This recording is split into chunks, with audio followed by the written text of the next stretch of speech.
Bismillahirrahmanirrahim. Assalamualaikum warahmatullahi wabarakatuh. Alhamdulillahirabbil alamin. Afdhalus salati wa atammut taslim ala sayyidina Muhammadin asyrafil anbiya'i wal mursalin wa ala alihi wa sahbihi ajma'in. Subhanaka la ilma lana illa ma 'allamtana innaka antal alimul hakim wa la hawla wa la quwwata illa billahil aliyyil azim. Rabbi shrah li sadri wa yassir li amri wahlul 'uqdatam min lisani yafqahu qawli wa saddid lisani wahdi qalbi bihaqqi sayyidina Muhammadin sallallahu alaihi wasallam. Allahumma alhimna bil ilmi wa zayyinna bil hilmi wa akrimna bit taqwa wa jammilna bil afiyah. Allahumma akhrijna min dhulumatil wahmi wa akrimna bi nuril fahm. وافتح علينا بمعرفة العلم وحسن أخلاقنا بالحلم واجعلنا ممن يستمعون القول فيتبعون أحسنه. الحمد لله رب العالمين. Alhamdulillah, bersyukur kehadirat Allah Subhanahu wa taala yang dengan taufik daripada Allah memberi kita peluang untuk berada pada malam ini pada satu fasal baru daripada kitab Fathul Mu'in, iaitu fasal berkaitan dengan talak ataupun perceraian. Jadi kita berhentinya pada terjemahan Fathul Mu'in bahasa Indonesia pada muka 135, Faslun fit talaq. Bismillahirrahmanirrahim.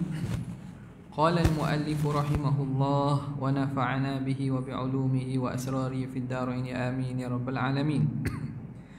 Faslun fit talaq. Fasal tentang talak. Wa huwa lughatan halul qaidi wa syar'an halu 'aqdin nikahi bil lafzil ati. Kata pengarang, menurut erti bahasa, talak menurut erti bahasa adalah bermakna melepaskan tali, melepaskan ikatan. Kalau tali tu hablu, qaid tu makna ikatan, melepaskan ikatan.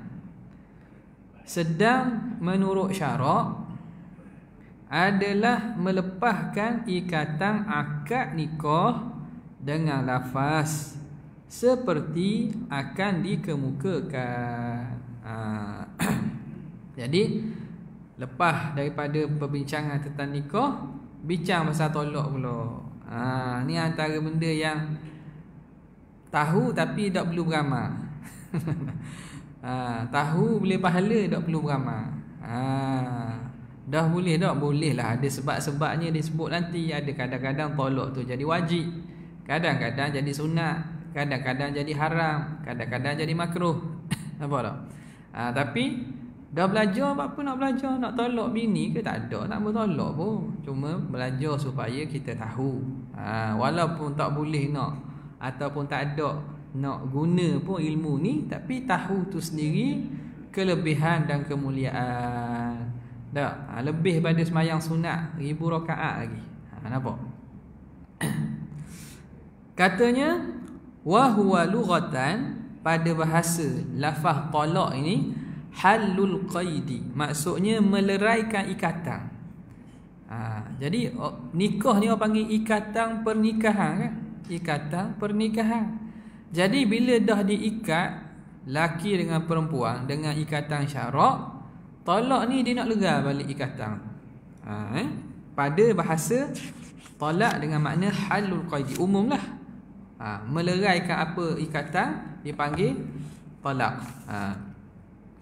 Wa syar'an, pada istilah syarak, halu qaidi halu 'aqdin nikahi bil lafzil al-ati, meleraikan ikatan pernikahan dengan lafaz yang lagi akan datang. Dia nak lerakan ni, dia ada lafaz-lafaz tertentu. Dia tak jadi dengan lafaz yang tak betul, tak jadilah. Okey. Nampak? Jadi benda ini benda yang perlu kita tahu, terutamanya orang yang pada alam pernikahan atau nak masuk pada alam pernikahan. Kena tahulah. Takut-takut bimbang. Rupanya kita duduk lama ni bukan bini dah. Bukan bini sebab apa? Dah tolak dah. Bila dah tolak, tiba-tiba kita masih duduk sama bersekedudukan, tidakkah kita telah melakukan dosa tu? Apa tak? Bersekedudukan dengan perempuan yang bukan halal. Dah sebab tak jadi bini kita. Tu kena belajar ni. Kadang-kadang belajar tujuan untuk menjauhi, ada juga.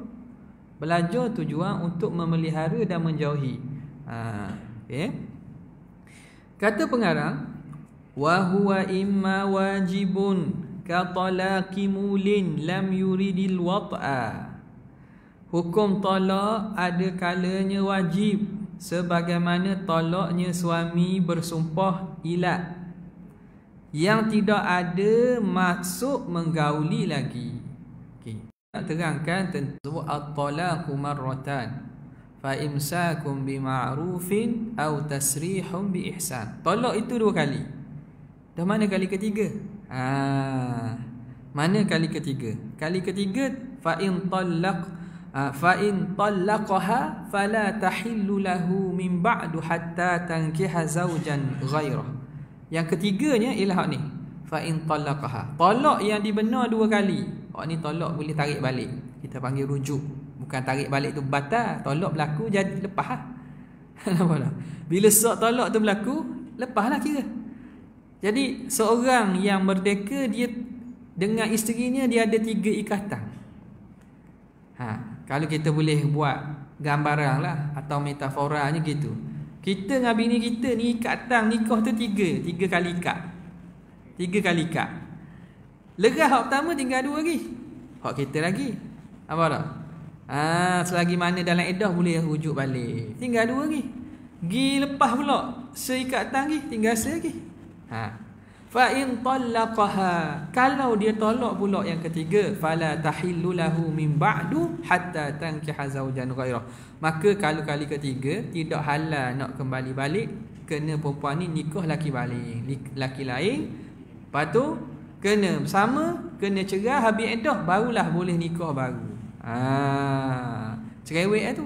Ni Cina buta ni. Okey. Jadi berdasarkan itu, maka diberi tolak bagi lelaki yang merdeka 3 kali. Pegang. Hamba 2. Kalau ikutnya separuh, sebab hukum hamba ni separuh, tapi setengah tak jadi. Jadi dia kena bundarkan kepada 2. Jadi 2 orang lelaki yang hamba, dia mempunyai 2 tolak. 2 tolak. Okey. Kemudian dia kata di sini berkaitan dengan ini, maka hukum yang berkait dengan tolak ni sebahagian kata terbahagi kepada 5 juga. Wajib, tolak tu wajib. Wajib kena tolak. Hukum tolak tu wajib. Ada sunat, ada makruh, ada haram dan ada harus. Ada juga ulama yang meletakkan harus. Sebahagian ni kata harus tak ada sebab al-aslu fi talaq al-karahah ataupun asal pada talak ini ialah asal kalau tak ada sebab apa-apa tu makruh dah. Jadi nak jadikan harus tu. Tapi sebahagian kata 5 lah. Yang pandangan yang ramainya kata 5. Ada juga hukum harus. Situasi berbeza. Kalau gini jadi haram, kalau gini jadi wajib, kalau gini jadi sunat. Tengok yang pertama dia kata wa huwa imma wajibun. Talak ini sama ada dia jadi hukum wajib. Ka talaqi mulin, seperti talaknya mulin. Mulin tu apa? Daripada ilat. Ilat ini ialah lelaki yang bersumpah tidak akan mendekati isterinya 4 bulan dan lebih. 4 bulan atau lebih. Ni tepat kita wallahu a'lam lah. Dalam uruf masyarakat jahiliah ni, mereka ni kadang-kadang dia marah pada isteri ataupun dia nak tolak. Kadang-kadang ilat ni satu bentuk tolak pada jahiliah. Dia kata ke bini ni, aku tak akan bersamamu 4 bulan dan ke atas atau ke atas. Apa? 4 bulan lebih. Jadi dia sumpah tak boleh bersama, tak boleh bersekali dengan isterinya, tidur sekali 4 bulan ataupun lebih. Maka ni dalam hukum dipanggil ilat. Jadi orang yang melakukan ilat dipanggil mulin. Orang yang melakukan ilat. Lam yuridil wat'a, yang mana yang tak ingin wati dah. Jadi orang yang ilak ini, cara ni macam mana? Walladzina yu'luna min nisaihim tarabbusu arba'ati ashhurin fa in fa'u fa innallaha ghafurur rahim. Jadi dalam Quran sebut hukum berkaitan ilak ni. Mereka ni kata suruh diberi tangguh 4 bulan. Dalam tempoh 4 bulan ni kalau nak kembali balik dia kena bayar sumpah. Kafaratul yamin. Bayar kafarah sumpah. Sebab dia sumpah tadi tak mahu mendekati isteri 4 bulan ataupun lebih. Jadi katakanlah dalam tempoh tu lama sangat 4 bulan siang nampak duduk seorang. Apa tak? Orang lelaki pun makan Maggi semua tiap-tiap hari.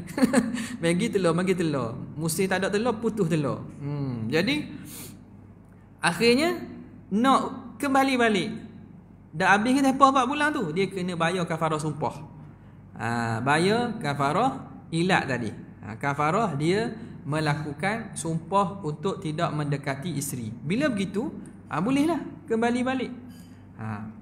Kemudian seterusnya, andai kata dia ini tambuh lepas daripada 4 bulan. Lepas pada 4 bulan fa in azamut talaqa fa innallaha samiun alim. Kalau mereka teruskan juga lepas daripada 4 bulan tu tambuh sekali dengan isteri, maka syarat beri tempoh 4 bulan je, wajib dia kena tolakkan isteri dia. Tak boleh biar gantung tidak bertali gitu, tak boleh. Apa dah? Tak boleh biar gitu. Orang puan ni nak lari ke tok laki lain tak boleh. Tok laki dia pegang ni. Tok laki dia pula tak layang dia. Tak bagi nafkah ke dia. Jadi dia nak lari pun tak boleh. Nak duduk pun tidak, duduk dalam keadaan terseksa, mudarat, maka wajib bagi suami kena tolak. Tu panggil jadi hukum wajib tu. Katalakimu lin lam yuridil wat'a.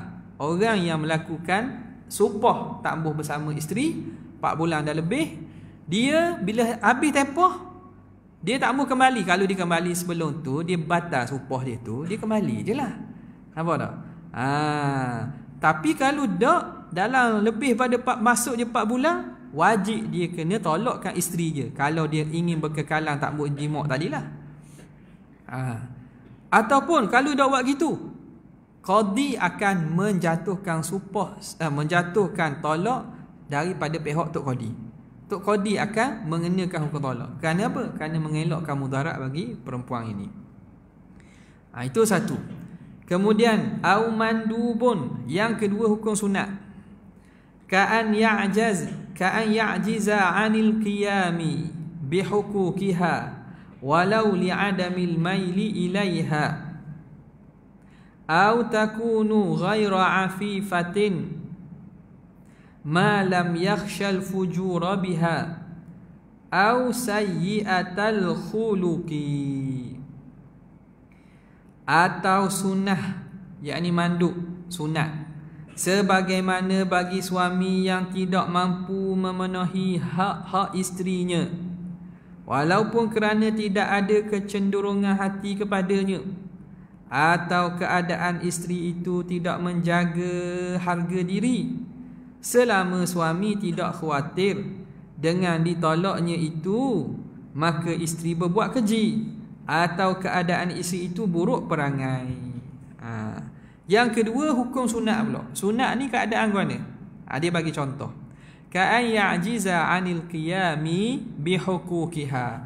Seumpama suami tak mampu menunaikan hak isteri. Tak? Suami tak mampu tunai hak isteri.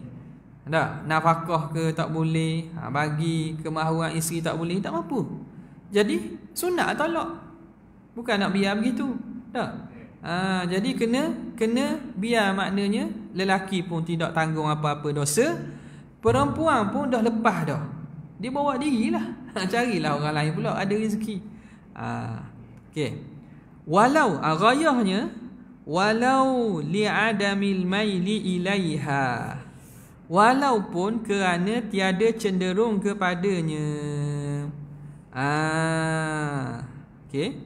Maknanya walaupun dalam keadaan tak ada cenderung, mana tak ada ingin langsung, suami memang tak tunaikan hak isteri, dalam masa yang sama dia tak ada ingin pun, tambuh langsung ke tu bini dia. Contoh orang makna kalau jenis Maknanya memang kahwin paksa. Nampak tak? Kahwin paksa tak ada keinginan langsung. Tak mari langsung tak terasa langsung tarikan tu. Tak ada kara. Tak ada gerah. Tak ada langsung. Walaupun tidak ada rasa langsung, maka hukumnya sunat juga. Hukumnya sunat. Sunat apa? Kerana sebab dia tak mampu menunaikan hak isteri tadi. Ya. Walau li adamil maili ilaiha, walaupun kerana tidak ada kecenderungan kepadanya. Ni kecenderungan tak ada langsung ni. Ada pun kalau ada kecenderungan sikit, hukumnya harus. Hukumnya dia akan jadi harus. Harus je lah, tak jadi sunat lah. Habis. Kemudian dia kata au takun, contoh sunat lagi. Sunat tolak ni au takuna ghaira afifatin, atau adalah isteri itu perempuan yang ghaira afifah, yang tidak jaga harga diri, tak jaga diri dia. Gi naik sekali, gi jalan dengan orang lelaki, dengan tok lelaki orang, kadang balik tak balik. Jenis yang tidak ghaira afifah, tidak menjaga maruah diri. Ini ma lam yakhsha al-fujura, selagi mana tidak dibimbangi melakukan fujur. Fujur ni makna kejahatan. Istilah biasa sebut fujur ni zina lah. Lagi mana tidak dibimbangi zina. Kalau dia lepas, memang isteri ni akan buat kerja jahat lah, zina ke, cari laki lain. Kalau gitu tak jadi sunat dah. Tak jadi sunat, tolak. Sebab kalau tolak dia buat jahat. Faham tak? Yang ni perempuan ni perangai jahat. Hukumnya sunat tolak. Selagi mana kalau kita rasa dia, kalau kita tolak pun tak apalah, dia boleh bawa diri. Tapi kalau kita yakin, kalau kita tolak dia menyebabkan dia buat zina, tak sunat kita tolak dia. Sebab apa? Kalau kita tolak menyebabkan dia buat zina. Jadi menahan dia daripada ditolak akan menegah dia daripada buat dosa lebih besar. Nampak? Menegahnya daripada membuat dosa yang lebih besar. Jadi apa hukum? Katakanlah hukumnya harus je, tak jadi sunat dah. Ia jadi harus saja. Dah perempuan ni dah jahat dah perangai kan. Apa nak pegang ni? Hukumnya harus. Nak tolak lah. Tapi hukum sunat tu tak kena. Sebab apa? Sebab antara dia pegang isterinya, walaupun isterinya jahat, tidak menjaga maruah, tapi kalau dia tolak, pasti dia akan jatuh dalam perbuatan fahisyah, zina dan seumpamanya, maka tak jadi sunat tolak, kerana nak jaga daripada perkara lebih besar, iaitu zina. Okey.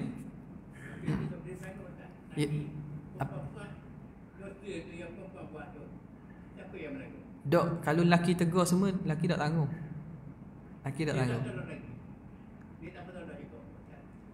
Sebab apa tak mau tolak? Tak, hukum dia tak wajib. Hukum tak wajib. Faham tak? Hukum tak wajib. Kalau wajib tolak, tak tolak tu dosa. Sekarang ni sama ada hukumnya sunat tolak ataupun harus tolak. Ini juga mungkin mentaliti atau kefahaman masyarakat kita kata, dia tu dayuh, bini gitu sipang lagi. Apa tak? Istilah bini gitu dak cerah lagi. Itu jangan mudah-mudah kata korang. Apa tak? Tengok bila kita ngaji kita tahu. Ulama tengok dari segi banyak aspek. Sekarang ni isteri perangai jahat, ghairu afifah. Okey. Hukumnya gana? Hukumnya sunat tolak. Dah kalau tak mau tolak, tak ada benda. Dah dosa tanggung tak? Suami kan tugas dia tegur. Kalau dia dah lakukan tugas tegur semua, habislah lepas. Jangan kita kata ni dosa suami tanggung. Apa pula sama nak tanggung dosa orang La taziru waziratun wizra ukhra. Tidak menanggung seseorang dosa orang lain. Sekarang ni dosa tu bukan suami suruh. Bukan suami kata tak apalah, mek mu nak pergi pun pakailah jarang-jarang sikit. Mana tudung kemah hari ni? Tak ada. Ini bukan suruh jahat. Perangai orang-orang tu. Jadi suami ni tegur. Tak mau ikut juga. Tak. Lepas tu dia tak mau tolak. Dah, hak dia kan. Wajib ke tolak? Situ hukumnya. Adakah wajib dia tolak? Dan hukumnya sunat. Okey. Andai kata, macam kita sebut tadi, ma lam yakhshal fujura, selagi mana tidak dibimbangi perempuan tu melakukan zina atau kejahatan. Kalau dibimbangi perempuan tu melakukan kejahatan atau zina, hukumnya jadi haruh sahaja. Sebab apa? Kerana nak ra'i, biarlah dia dalam tanggungan dia. Bila dia jaga dalam tanggungan, kurangnya dia ada kuasa. Dia boleh larang isteri, dia boleh ni kurangnya ada kuasa. Bila dia tolak, confirm isteri dia akan zina, baik dia pegang. Maka hukumnya ketika itu tolak itu harus sahaja. Nampak? Dia lagi kena kafarat tadi. Aku tumpah kafarat kuat tadi. Aku dia kafarat. Kafarah supah.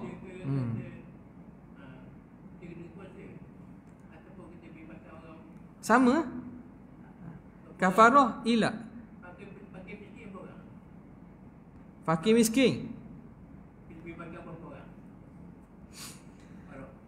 Jadi apa nama ni, dalam ayat Allah Subhanahu Wa Taala, kafarah dia sama dengan kafarah yamin. La yu'akhidhukumullahu billaghwi fi aymanikum walakin yu'akhidhukum bima aqadtumul ayman fakaffaratuhu it'amu 'asharati masakina min awsati ma tut'imuna ahlikum aw kiswatuhum aw tahriru raqabah. Kafarah dia apa? Ialah pertamanya macam kafarah sumpah. Macam kafarah sumpah. Dah. Apa dia? Puasa. Fakaffaratu it'amu 'asharati masakin, memberi makan 10 orang miskin. Ataupun beri pakaian sepasang. Pakaian. Sepasang je. Macam baju ke, baju boleh dah. Jadi 10 sama ada, bukan mesti. Fa it'amu 'asharati masakina, 10 orang. Min awsati ma tut'imuna ahlikum au kiswatu, atau beri pakaian, au tahriru raqabah, ataupun merdeka hamba. Hamba tak ada lah sekarang ni. Faman lam yajid fa siyamu 3 ayyam. 3. Dak mampu waktu. Tak mampu waktu. Barulah fa siyamu 3 ayyam. Dzalika kaffaratu aymanikum idza halaftum. 3 kali 3 hari puasa ni setelah tak mampu beri makan. 10 orang. Jadi ambil mudah beri makan 10 orang lah. Kan 10 orang. 10 orang makan mana 10 riyal boleh kot. Orang miskin jangan AJK masjid. Beri makan AJK masjid. Pengurusi seorang tu imam lah. Okey, ada banyak duit belaka. Dia makan nasi sekali makanan yang mengenyangkan. Maknanya kita kata standard 5 riyal, sekali dengan air 5 riyal 7 riyal boleh aku. Okey.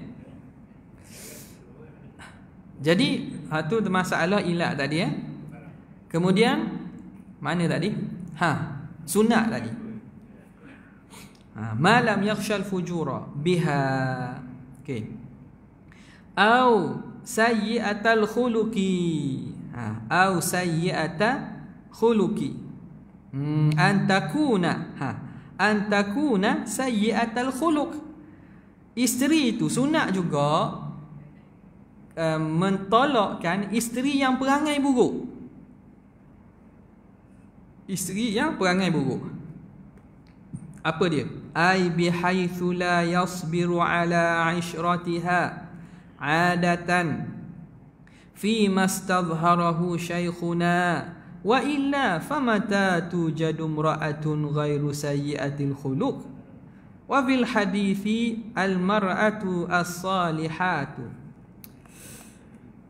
Dia kata al mar'atu as-salihah kal ghurabil a'sami kinayatun an nudrati wujudiha idhil a'samu huwa abyadul janahain. Maksud buruk perangai di sini adalah sekira suami menurut kebiasaan tidak sabar lagi hidup bersamanya, menurut apa yang dianggap jelas zahir oleh guru kita. Kalau tidak diertikan begitu, maka kapan bisa kapan bisa didapatkan ada wanita yang tidak buruk perangai? Hadis yang berbunyi wanita-wanita solihah itu bagaikan burung gagak al-a'sam adalah merupakan kinayah bahawa wanita solihah itu jarang sekali terdapat. Sebab burung gagak a'sam adalah gagak dua belah sayapnya berwarna putih, dan ini langka makna jarang. Okey.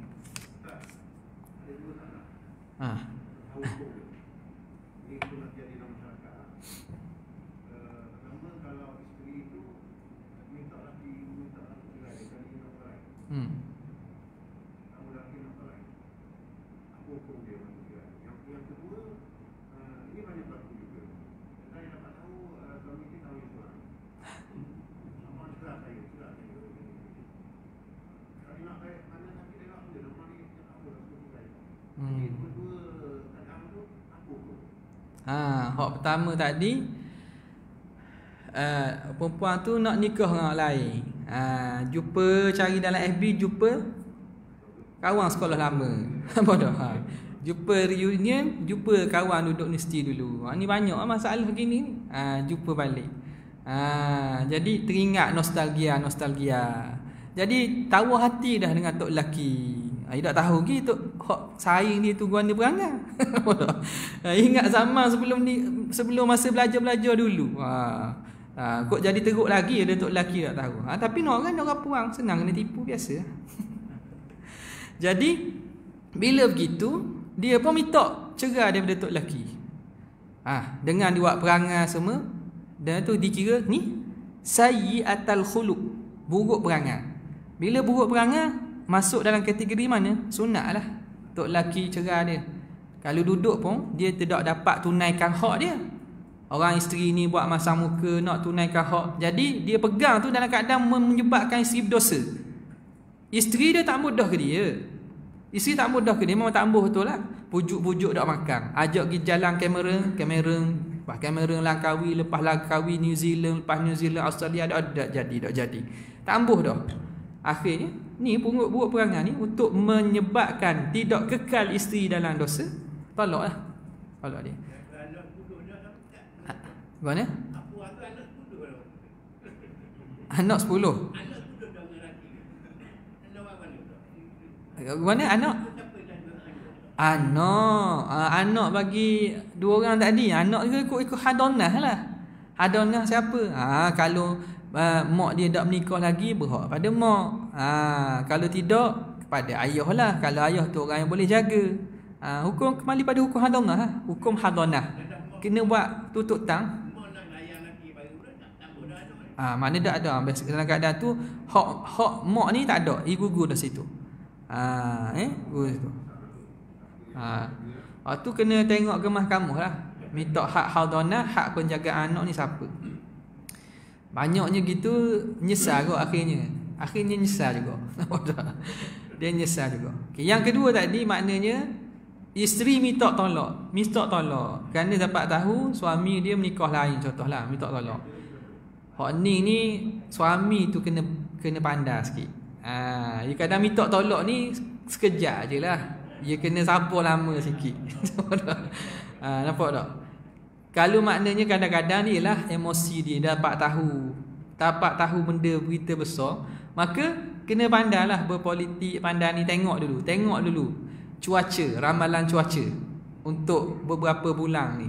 Kadang-kadang melarut sampai setengah tahun. Pas tahun pun ada. Jadi bila lama-lama akhirnya tak ada masalah, boleh.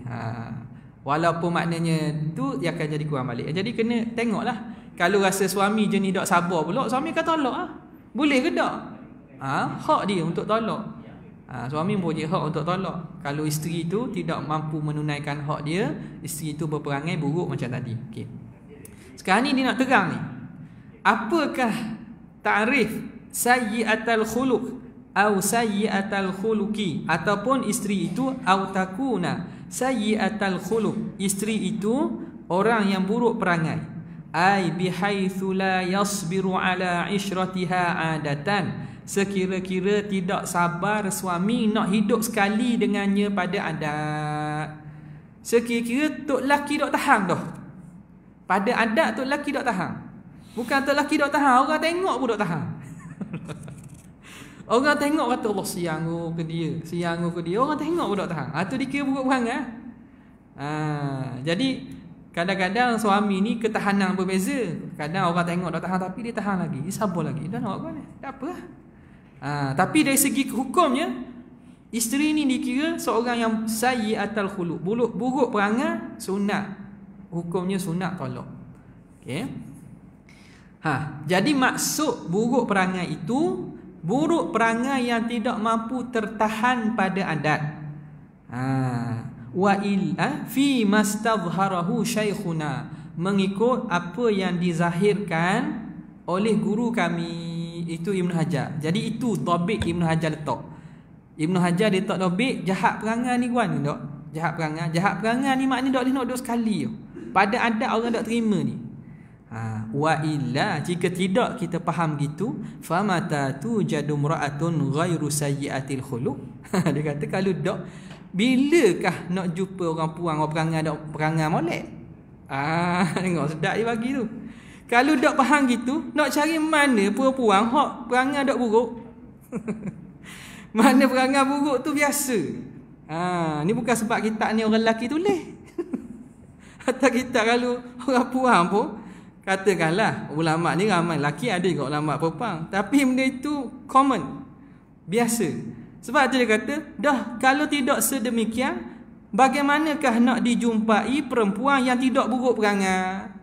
Jadi buruk perangai tu, perangai tak molek tu biasa. Cuma hak jadi boleh sunat tolak ni, perangai hak tak molek dok tu tahan. Kita tak tahan. Pada adat orang tak boleh nak duduk sekali. Tak boleh nak kontrol. Jadi hak buruk perangai biasa tu, dah terima je lah. Nampak tak?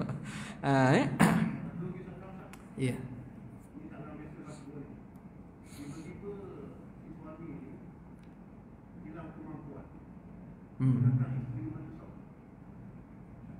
Mampu nafkah batin lah maksudnya. Ke duit? Fasah. Hukum dia, isteri boleh minta fasah kalau suami tak mau tolak. Sekarang ni suami tu ya'jizu an qiyami bihaqqiha, dia termasuk daripada golongan suami yang tak mampu tunaikan hak isteri. Hukumnya apa? Sunat tolak. Sunat tolak. Kalau suami tak mau tolak, isteri berhak minta qadi buat fasah. Sebab suami dia dah tak mampu dah tunaikan kehendak dia dan juga hak dia. Nampak tak?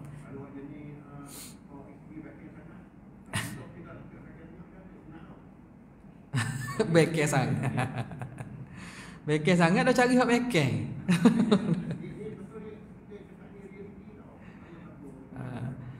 Bekeng sangat apa lah. Dia tak mesti tu bekeng tu dia subjektif. Subjektif. Kalau bekeng, kalau suami pula jadi reda kan tak ada molek lah. Harmoni je. Nampak? Tok lelaki baik, bini bekeng, tapi tok lelaki baik, dia boleh harmonikan. Jadi molek balik.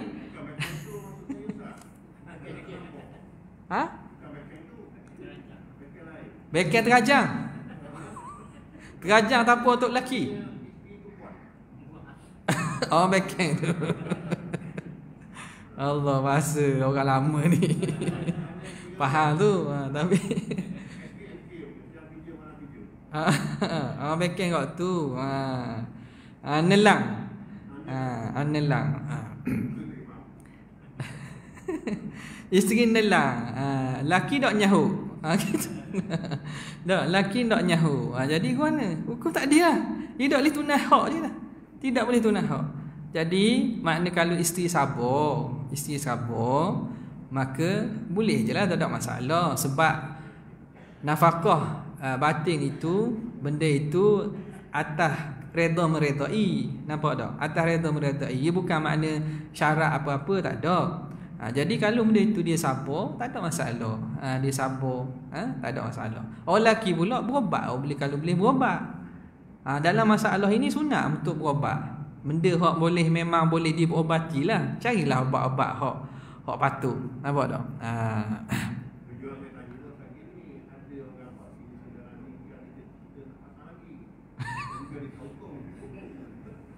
Oh, ala korang. Tolong tanya jadi tengok di sini. Jadi dia kata famata tujadu imra'atun ghairu sayyi'atil khuluq. Jadi buruk perangai itu dak ikut kehendak suami itu biasalah. Jadi itu tidak dikira buruk perangai lagi lah. Buruk perangai yang mana menjadi sunat untuk tolak ni. Tu kena tahan lah. Amirul Mukminin Saidina Umar perangai bini dia pun. Tak, bini dia pun marah dia teking. Tak ada benda. Seorang sahabat mari nak ngadu ke Saidina Umar. Saidina Umar tu bekeng. Orang takut ke dia? Bukan orang takut, syaitan takut. Maknanya Nabi kata kalau Umar lalu pada satu jalan, syaitan ada jalan tu, syaitan cari jalan lain. Syaitan takut. Manusia memang dia orang garang. Tapi kalau bini kalau bini tu hebatnya. Di belakang lelaki yang hebat itu ada perempuan. Ada perempuan duduk belakang. Jadi bila begitu sahabat ni nak mengadu, tengok ketuk umur Sayyidina Umar, dengar bini dia marah. Bini Sayyidina Umar marah Sayyidina Umar. Jadi bila ketuk-ketuk dia pun tak jadilah. Dah ketuk dah, tiba-tiba Sayyidina Umar keluar daripada rumah panggil mu, mari mu nak buat apa tu? Ketuk pintu aku.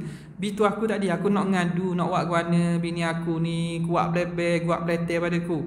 Tapi bila aku dengar bini mu beleter, aku tak jadi lah. Tak jadilah. Tak jadi. Jadi makna apa benda itu? Itu tepat untuk orang lelaki dapat pahala. Tepat untuk orang lelaki dapat pahala.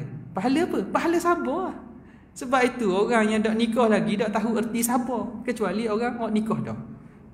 Waktu orang nikah dah pahala banyak. Pahala sembahyang, pahala ibadat. Sebab pahala ni pahala sabar. Ni nasihat ke orang lelaki lah ni. Nampak tak? Tok guru besar di Tani. Tok guru besar Tani. Orang hebat lah. Orang takut ke dia. Tak, anak murid memang respect ke dia lah. Tok guru besar Tani. Tiba-tiba apa nama ni? Bini dia ngajar pintu rumah tu tepi. Ketuk bini dia buka pintu, panggil tok lelaki dia. Dia marah situ dia tok lelaki dia belebeh. Belebeh jadi anak murid siang ke tok guru. Dia kata dah buat apa pegang tak lepas lagi modda. Dia panggil apa dah lepas lagi modda? Tanya, dah buat apa gitu, buat apa? Cerah je lah, ramai lagi anak murid nak nikah dengan tok guru. Buat apa tak lepas lagi yang modda ni? Dia kata, nak buat guana, itulah pahala kita. Pahala kita situ. Nampak tak? Pahala tahan sabar tu. Tu bini dia belebeh, senyap, tunduk je. Tunduk je. Lepas habis orang puang. Dia lepas dah benda orang itu, senyap. Jadi anak murid pelik lah, tanya buat apa tu guru tak cerah lagi tu, modda tu, tak cerah lagi. Dia kata, itulah pahala kita tu. Pahala tu pada sabar tu. Okey. Mana tadi? Wa fil hadithi, ada dalam hadis disebut al-mar'atu salihatu fin nisa'i kal ghurabil a'sami. Perempuan soleh di kalangan wanita-wanita ni umpama burung gagak sayap putih. Burung gagak sayap putih. Ini kinayah an nudrati wujudiha, kinayah daripada jarang-jarang ada. Mana nak cari perempuan solihah ni jarang-jarang ada. Idil a'samu huwa abyadul janahaini. Kerana burung gagak al-a'sam ialah burung gagak yang sayap putih. Badan hitam sayap putih. Nak cari mana? Ada pernah jumpa? Taklah je nampak kita. Nampak? Ya. Ada juga kadang-kadang hak jenis albino putih. Albino. Tapi hak jenis hitam sayap putih, tak payah makna. Jadi nak cari perempuan hak soleh tu makna jarang-jarang jumpa. Kalau ada pun hak rumah tu kira soleh dah. Hak rumah tu kira soleh dah. Kalau nak cari pula boleh jadi jumpa, boleh jadi tak jumpa. Okey. Kemudian au ya'murahu ahadu walidayhi ai min ghairi ta'annutin, atau sunnah tolak sebagaimana tolak yang diperintah oleh salah seorang ayah ibu sang suami, iaitu yang bukan mengakibatkan ada kesusahan. Ni masalah apa ni? Mak ayah suruh tolak bini dia. Mak ayah suruh tolak. Jadi panjang kok ni, kita sambunglah pada minggu hadapan insya-Allah taala. To be continue. Wabillahi taufiq hidayah. Assalamualaikum warahmatullahi wabarakatuh.